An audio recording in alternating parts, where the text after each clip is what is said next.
I have a question for you. Do narcissists lack empathy, or do they lack empathy for you?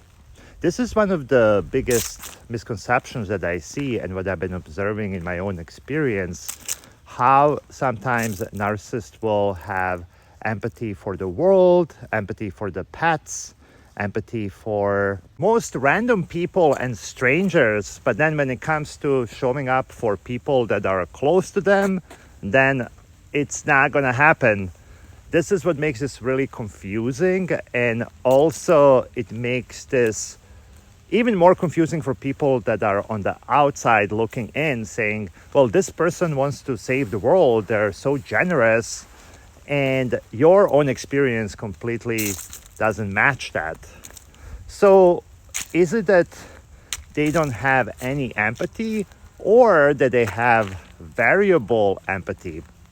I would argue that they have capacity for the empathy, but they don't exercise that when it's not convenient for them and when it's not serving them. The other confusing thing is that when they have lots of supply, they get promoted, they have great days at work, they actually may look like they have empathy for you if whatever you are going through has nothing to do with them taking responsibility for something.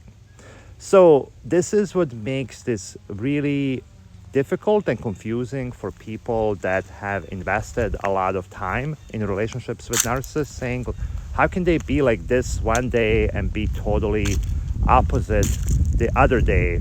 So it is inconsistent.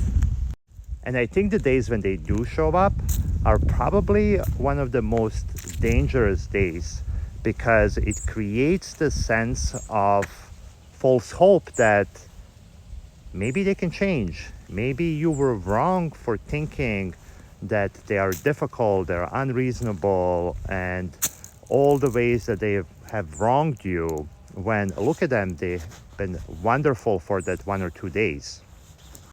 And just like always, when something goes wrong, they have a bad day, whatever you need doesn't really serves them, they'll go back at lashing out at you, gaslighting you, blaming you, and everything else that they do. So it always comes back to that.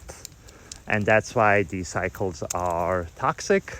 And the variable empathy is not going to be empathy that will create a stable relationship. Let me know what you think in the comments.